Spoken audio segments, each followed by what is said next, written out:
Before we start talking about your long, distinguished career as a politician, a parliamentarian, a champion for women's issues, let's paint the picture of Bangladesh in your childhood in the 1960s for women.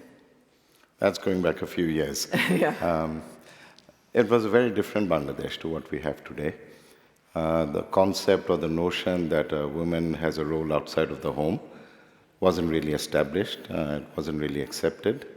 So they very much kept to themselves. So they were not part of the job market. Child marriages were quite common. And it was a completely different world. I recall my grandmother, she was very particular about not showing her face in public. So she would always, if she was to speak to a stranger, it would be from the other side of the wall. So it was literally a veiled life that she led, and I think that's typical of a lot of women during that time. But you're not a very typical person, because when you entered Parliament in 1996, one of the first issues you took up was a woman's cause. Just tell us about that. Why a woman's cause, and what did you do? You see, as a parliamentarian, you have a number of responsibilities. Of course, we all know about the role that we play in Parliament, approving the budget, exercising oversight, framing laws. But the other important responsibility is representing your constituents. And by that I mean trying to understand what their needs are and trying to make sure that those needs are met. So when I looked at the women segment of the population, which is about 50% at that time, one of the areas which I thought needed a lot of attention is working women and their needs. So having hostels that were cheap, that were safe, along with a daycare center for single mothers, I thought that was very important. So that was one of the initiatives that I took. And Dhaka, as many of you may know, is one of the most densely populated cities in the world. What is the population? Now it's close to 20 million. Yeah.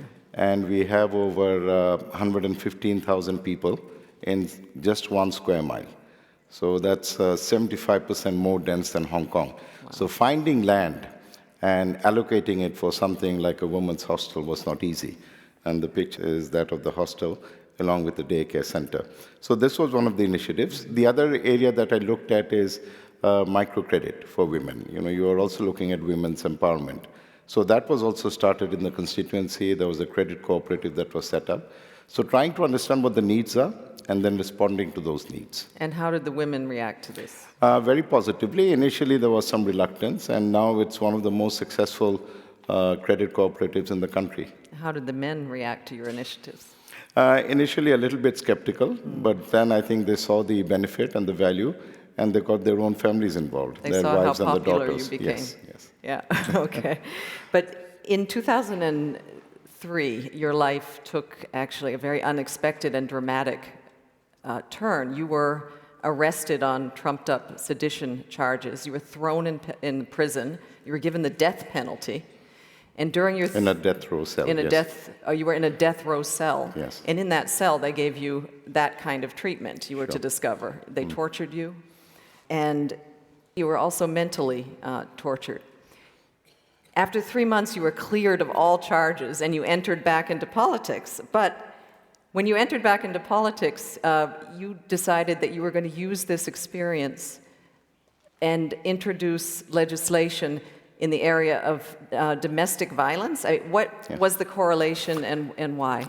You see, a custody is supposed to be one of the safest places. We talk about a safe custody. And if you are traumatized, if you are tortured in a safe environment, that is very unfortunate. So one of the first things I did was to actually bring legislation in Bangladesh that would criminalize torture in custody. We had signed up to the Convention Against Torture, but we didn't actually have domestic legislation. And because I went through that process, I understood what it was like to be alone, to be vulnerable, and to be weak.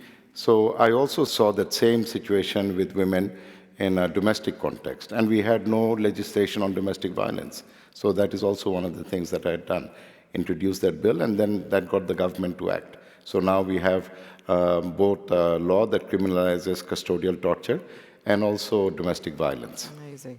You also run your own family business, a shipping business, a financial services business. Direct question to you. How do you treat the women in your own business? Very much as equal. We are an equal opportunity employer. When my father first started, we only had, I think, 2 women in our payroll, and they were mostly clerical, looking after the switchboard. Now we have, out of 2,000, we have almost 200 women. So we are not quite to parity, 50%, but we are getting there. We also ensure that they have all of the facilities like maternity leave, fully paid, and also allowances, special apprenticeship program. And my daughter Raima, she has now started to encourage young women to come into shipping and into trading, and she has formed an association. Initially, the response was a little bit lukewarm, but now I think women and girls also realize that they have a role to play, and they can play just as well as the men can. Very good. Words, music to our ears. Aside from being a parliamentarian, a businessman, you're also a passionate cricket fan. And I think you are the president of the Bangladeshi, or you used to be, cricket board.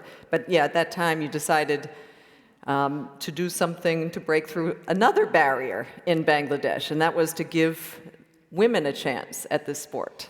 Describe what you see on this picture. Well, sport is a great leveler. It brings people together.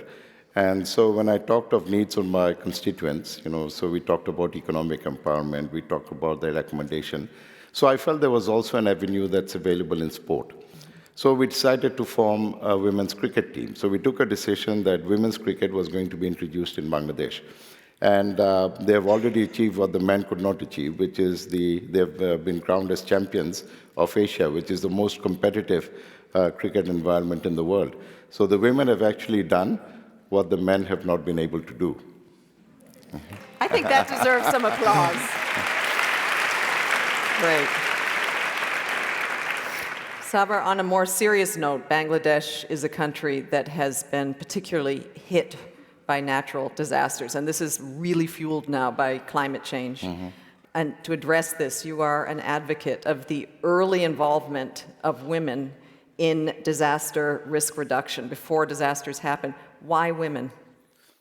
If you look at all of the statistics, women are 14 times more likely to be affected by disasters than men. This is because of the role they have in their families. They are the last to leave the homes because they want to see everyone safe. But in the case of Bangladesh, we have also found that they are actually pillars of resilience. If you're looking at communities adapting to climate change and responding to disasters, early warning systems. So they have played a very important role in that regard. And so in terms of the early warning system that we have in Bangladesh, which has been hugely successful. If you look at typhoons or cyclones in the early 70s, the death toll was close to 500,000, 600,000 people. Now it's down to a few hundred because people move early, so prevention, acting before a disaster strikes, going to a safe cyclone shelter. And women have been instrumental in designing the cyclone shelters. So the ground level is actually for the livestock, because when we're trying to get women and encouraging them to move to cyclone shelters, they said, we will not move unless the livestock moves with us. Because once the cyclone is over and the livestock has been wiped out, so what good is that? How do we build our lives? So as you can see from the design, that has been entirely changed now. The ground level is for livestock, the first level is for women, and the men are on the upper levels. So now the designing, redesigning, they have their own toilet facilities, their own cooking facilities, menstrual hygiene, all these things are now taken care of. Well, it seems, thanks to you and many others in Bangladesh, things have come a long way. They have come a long way, women. Yes. What would your grandmother say if she could see Bangladesh today? I can probably visualize her, wearing her glasses, chewing betel leaf, which is very common in that part of the world. And she was not very expressive, so she wouldn't smile, but there would be a twinkle in her eyes, and she would be happy. I'm proud of you, I'm sure. Great. Well, final question for you, Saber. You are an honorary president of the International Parliamentary Union. The Interparliamentary Union, yes. A post you held for 3 years. During that time, what did you do on the international stage to advance women's causes? IPU has been a real sort of action on the ground organization of global parliaments. And we have always championed women's empowerment. We have tried to get more women elected. And those who get elected, how can we then make sure that they get re-elected? How can they be successful? So this has been a very strong focus. The organization has also really evolved and changed as we have championed women's rights. Gender is an important part of all of the work that we do. We have a great number of women attending our assemblies, and we basically practice what we preach. I mean, if you look at the organization today, and you look at all the categories of staff, including directors, 67% are women. So we have actually gone above the 50% mark. And we hope to continue to work because we think for a democratic society to advance, it has to be inclusive, and women have a very important role in that regard. I think to end this interview, I think we should ask you, Saber, to tell us about who is in that photo. I think that's me in the middle, if I can recognize myself. To my right is the Prime Minister of Bangladesh, Sheikh Hasina. To her right is the Speaker of the Parliament. So what is noticeable about this picture is the Prime Minister and the Leader of the House, the Speaker of the Parliament, the Leader of the Opposition, and the Deputy Leader of the House are all women. One of my male colleagues in the Parliament said that if I could be reborn again, I would like to be reborn as a woman, so I have a better shot in taking some of those places. Oh, great. I think there's no better way as that line to end this interview. Thank you so much, Saber, for joining us here.